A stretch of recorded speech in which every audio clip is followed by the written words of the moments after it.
Olá, gente querida, bem-vindos ao canal Rui Carlos e a Palavra. Gente, eu estou feliz, muito feliz pelos comentários e agradeço a Deus em saber que essas reflexões, elas estão fazendo bem ao coração de muitas pessoas. E esse é o nosso maior objetivo. É claro que estamos felizes, alegres e desejamos sim o crescimento do canal, mas nada é mais relevante do que saber que a mensagem de Deus, ela está fazendo bem ao coração das pessoas. E nós continuamos pedindo a sua ajuda para que a palavra seja divulgada. Também nós vamos reativar, vamos assim dizer, com um pouco mais de ênfase, dando um pouco mais de crédito a um quadro Você Pergunta e a Bíblia Responde. Temos algumas perguntas para responder. Hoje mesmo nós queremos iniciar respondendo alguns questionamentos. Mas nós queremos deixar uma reflexão, mais uma, sobre a arca. No capítulo 6 de Gênesis, no verso 14, capítulo 6, o primeiro livro da Bíblia. No capítulo 6 e o verso 14 está escrito assim: Faze para ti uma arca. Deus está falando com Noé. Faze para ti uma arca de madeira de cipreste. Farás compartimentos na arca e a revestirás de betume por dentro e por fora. Bom, nesta série, a Arca, nós começamos a falar, em primeiro lugar, que antes de Noé construir a Arca, Deus havia construído a Arca da salvação no coração de Noé. Porque diz a Bíblia que Noé andava com Deus. Diz a Bíblia que Noé achou graça diante do Senhor. Em segundo lugar, a partir do momento que Noé começa a construir a arca, ele prova o sobrenatural de Deus. Por quê? A Bíblia não dá informação alguma que Noé tinha alguma noção de engenharia náutica, que Noé tivesse alguma noção para construir um navio daquele porte, porque eu estou falando de 150 metros de comprimento. Estou falando de aproximadamente 15 metros de altura por 24 de largura.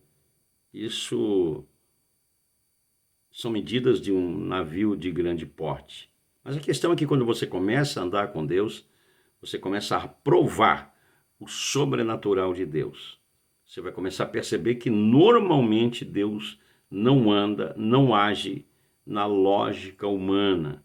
E você começa a se mover de acordo com a palavra de Deus. Mas hoje eu quero falar sobre uma informação interessante que tem na palavra, porque Deus havia anunciado o juízo sobre a terra. Grave esta palavra, grave esta sentença. Bom, em primeiro lugar, quero te falar algo sobre isso. Quando Deus faz uma promessa, quando Deus diz que vai fazer alguma coisa, esteja certo que Ele vai fazer. Não é uma questão de tempo, não é uma questão de relógio. A questão é que Ele vai fazer. No seu tempo, Ele vai fazer. Deus disse a Noé que a terra seria inundada por águas. Deus está nos dizendo pela palavra que Jesus Cristo vai voltar. E o juízo de Deus virá sobre a terra, a grande tribulação. E não há o que fazer, a palavra vai se cumprir. E muitas pessoas dizem, não, mas eu não acredito. Isso não depende de acreditar ou não, de termos fé para isso ou não. Jesus Cristo vai voltar e o juízo de Deus virá sobre a terra. Está escrito. E a palavra do Senhor diz, passarão os céus e a terra, mas as minhas palavras não passarão. E Deus não dá o modelo da arca para Noé, mas ele dá uma informação. Ele diz, Noé, para que você seja salvo, para que a tua família seja salva, Você precisa fazer uma coisa. Você precisa betumar a arca por dentro e por fora. Você precisa passar uma espécie de isolante, um isolamento, para que a arca não sofra as infiltrações, não venha a sofrer as infiltrações das águas por conta do dilúvio. Bom, eu sempre digo que a Bíblia Sagrada, ela conta uma história por detrás de uma história. Quando você lê sobre a arca, não é apenas uma questão de história, de dilúvio, mas existem lições, segredos, chaves poderosas que Deus está nos dando. O que Deus estava dizendo para Noé e o que Deus está nos dizendo hoje é que o juízo de Deus, ele virá. Mas nós precisamos, a exemplo da arca, nós precisamos betumar a nossa vida.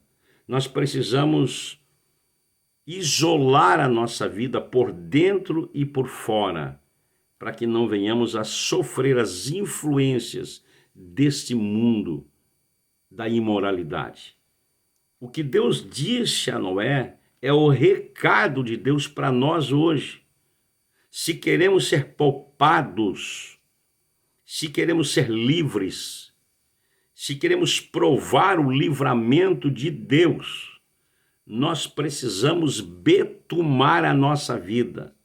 Nós não podemos permitir que o mundo, com toda a sua sujeira, com todo o seu lixo, venha comprometer a nossa identidade espiritual.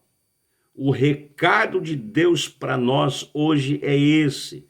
Nós precisamos betumar a nossa vida com mais oração, com mais leitura da palavra, com mais comunhão, com a prática da vida cristã.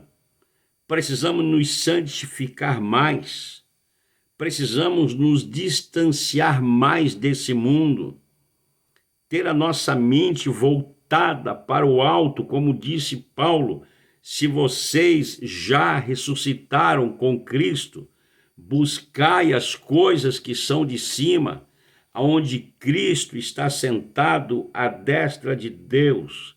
Nós precisamos betumar a vida, não podemos permitir que o diabo e todos os seus demônios venham influenciar a nossa vida a ponto de comprometer a salvação em Cristo Jesus.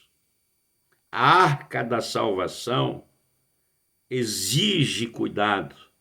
Se você deseja entrar nessa arca, se você deseja fazer parte desse grupo que vai ser livre, liberto, poupado da destruição, trate de betumar a sua vida. Não caia no erro de fazer o que fizeram as 5 virgens loucas do capítulo 25 de São Mateus, que, embora sendo virgens, eram loucas. Elas não eram loucas porque viviam num ambiente de incredulidade, de imoralidade. Elas não eram loucas porque falavam contra os cristãos, contra Deus, mas eram loucas porque, sabendo que precisavam estar preparadas, sabendo que precisavam estar cheias de Deus, sabendo que precisavam estar cheias de azeite, não deram crédito, se preocuparam com as lâmpadas e não deram atenção ao azeite.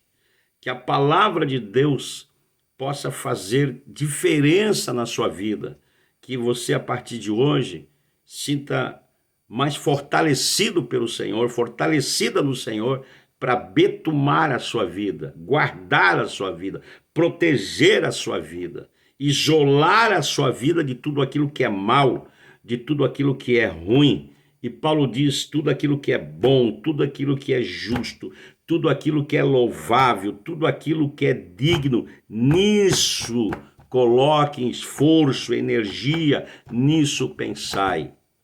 que esta palavra faça bem para você, que essa palavra lhe ajude, que você possa sentir graça de Deus, força de Deus para guardar a sua vida em nome do Senhor Jesus. Que o Senhor te abençoe, que o Senhor te guarde. Amém, meus queridos.